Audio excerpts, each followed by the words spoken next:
përgatisim pandispaj me biskota Oreo. Atëherë, të këtë bardhat e vezës do shtojmë krip, vanilje, sheqer, edhe do ta vendosim në mikser me tel në gradacionin më të lartë derisa të trefishohet masa, të kemi një mereng të fortë.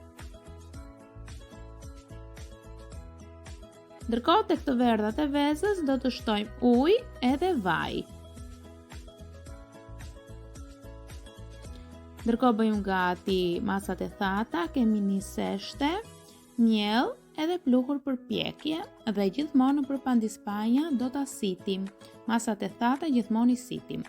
Ndaloj mikserin pasi kemi një mereng të fortë, siç e shikoni, ka dalë mjaft e bukur.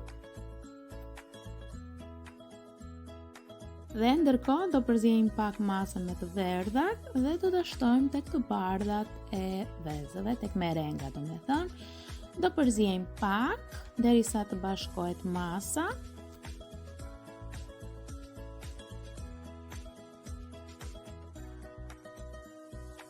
E kam vendosur mikserin te numri 1, disa minuta vetëm sa të bashkohet masa, nuk ka nevojë për më tepër.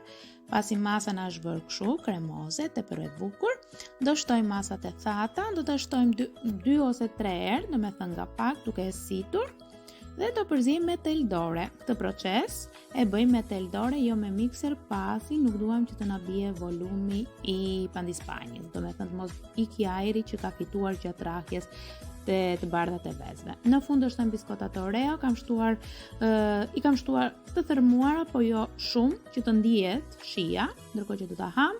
Edhe shtrojmë në tavë me letër fure, do pjekim në 180 gradë Celsius për rreth 15-20 minuta. Kjo ishte edhe receta për sot. Faleminderit shumë dhe do shihemi në recetat në vazhdim. Faleminderit.